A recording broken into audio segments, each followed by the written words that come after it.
கர்த்தருடைய பரிசுத்த நாமம் மகிமைப்படுவதாக. இந்த நாளிலும் இந்த காலை வேளையிலே கர்த்தர் நம்மை அவருக்குள் பலப்படுத்தும்படியாக நமக்கு தருகிற வார்த்தை 1 ராஜாக்கள் அதனுடைய 18வது அதிகாரம் அதனுடைய 23வது வசனம். இப்போதும் 2 காளைகளை என்னிடத்தில் கொண்டு வரட்டும். ஒரு காளையை அவர்கள் தெரிந்து கொண்டு அதை சந்து சந்தாக துண்டித்து நெருப்பு போடாமல் விறகுகளின் மேல் வைக்க கடவர்கள். நான் மற்ற காளையை அப்படியே செய்து நெருப்பு போடாமல் விறகுகளின் மேல் வைப்பேன். கர்த்தருடைய பரிசுத்த நாமம் மகிமைப்படுவதாக. இந்த சம்பவம் நம்ம எல்லாருக்குமே தெரியும். எலியா தீர்க்கதரிசி, எந்த தெய்வம் அக்னியால் மறு உத்தரவு அருளுகிறதோ அதுவே உண்மையான தெய்வம் என்று சொல்லி இஸ்ரவேல் ஜனங்களுக்கு முன்பதாக சொல்லும் பொழுது இதை என்ன பண்றாங்க? இஸ்ரவேல் ஜனங்கள் ஏற்றுக்கொள்றாங்க. அந்த நேரத்துல எலியா ஒரு காரியத்தை சொல்றாரு. 2 காளைகளை கொண்டு வாங்க. ஒரு காளைகளை அவர்கள் தெரிந்து கொண்டு, அதாவது பாகாலின் தீர்க்கதரிசி 450 பேரும் தெரிந்து கொண்டு அவங்க என்ன பண்ணட்டும், அதை சந்து சண்டாய் துண்டித்து நெருப்பு போடாமல் விறகுகளின் மேல் வைத்து அவர்களுடைய தேவனை நோக்கி கூப்பிடட்டும். வானத்திலிருந்து அவர்கள் வணங்குகிற தேவன் உண்மையான தெய்வனாய் இருந்தால் வானத்திலிருந்து அக்னியை அனுப்பி அதை பட்சித்துக் கொள்ளட்டும், அதை ஏற்றுக்கொள்ளட்டும், மறு உத்தரவு அருளட்டும் அப்படின்னு சொல்றாரு. அதே போல நானும் செய்வேன் அப்படின்னு சொல்றாரு. இந்த சம்பவத்துல எலியா ஒரு காரியத்தை சொல்றாரு.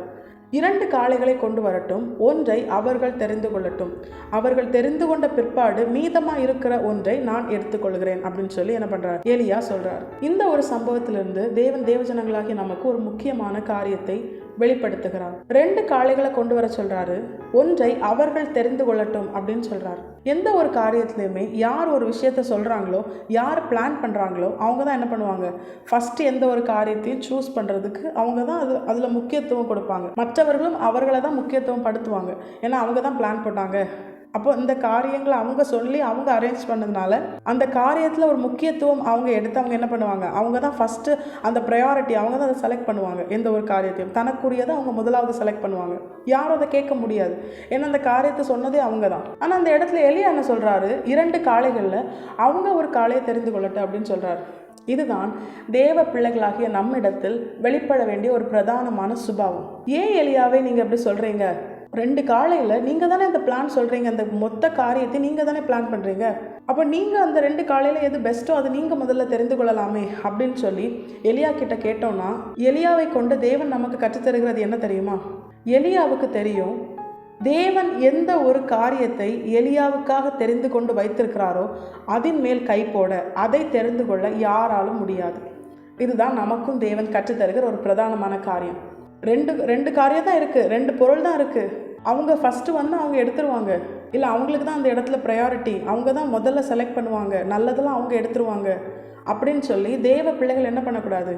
பயப்படக்கூடாது. எந்த ஒரு சூழ்நிலையாக இருந்தாலும், வேலை ஸ்தலத்தில் இருந்தாலும், குடும்பத்தில் இருந்தாலும், எந்த இடத்துலையுமே நமக்கு தேவன் வைத்திருக்கிற நன்மையை, நமக்காக தேவன் வைத்திருக்கிற சுதந்திரத்தை, நமக்காக தேவன் தேர்ந்தெடுத்து வைத்திருக்கிற காரியங்களை யாராலும் தொட முடியாது.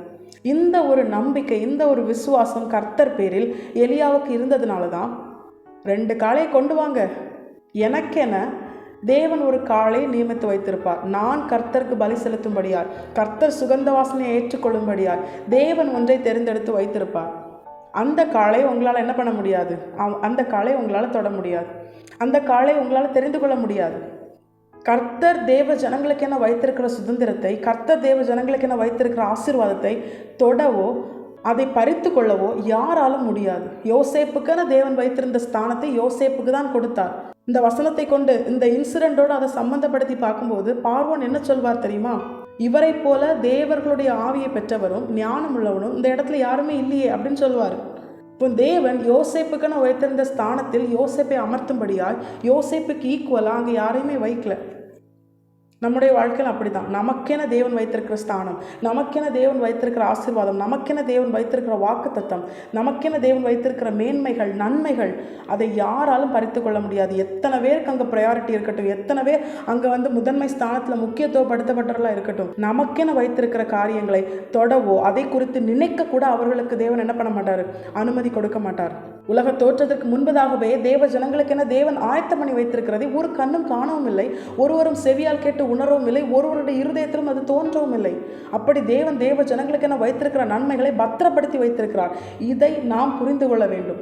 தேசங்களின் சிங்காரத்தை இஸ்ரவேல் ஜனங்களுக்காக தேவன் பத்திரப்படுத்தி வைத்திருந்தார். அதை யாருக்கும் சுதந்திரமாய் தேவன் கொடுக்கவில்லை.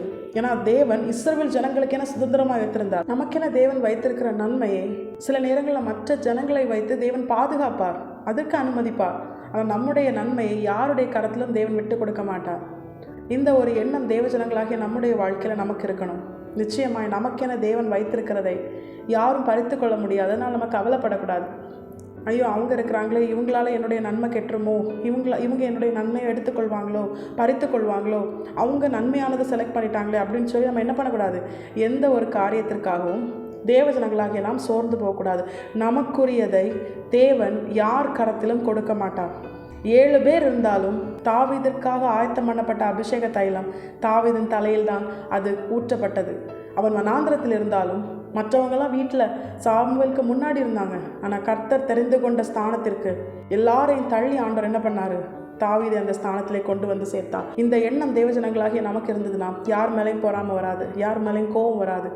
நமக்குரிய நன்மையை ஏற்ற காலத்தில் அவர் சொல்லியபடியே நம்முடைய வாழ்க்கையை நிறைவேற்றி அந்த நன்மையை நாம் சுதந்திரிக்கும்படியாக நம்முடைய கரத்தில் தேவன் நமக்கு தருவது அதிக நிச்சயம். எலியாவை போல கர்த்தர் எனக்காக நியமித்த நன்மைகள் என் கரத்திலே வந்து சேரும் என்ற நம்பிக்கையோடு எல்லாவற்றையும் சந்தோஷமாய் கர்த்தருக்கு என்று செயல்படுத்த அவருடைய வாக்குத்தத்தம் நம்முடைய வாழ்க்கையில் நிறைவேற நாம் நம்மை கர்த்தருடைய பாதத்தில் அர்ப்பணிப்போம். கர்த்தர் தாமே இந்த வசனத்தின்படியே நம் அனைவரையும் ஆசீர்வதித்து வழி நடத்துவாராக. கர்த்தருடைய பரிசுத்த நாமம் மட்டுமே மகிமைப்படுவதாக. மாரநாதா, இயேசு வருகிறார். ஆயத்தமாகவும் பிறரை ஆயத்தப்படுத்துவோம். ஆமென்.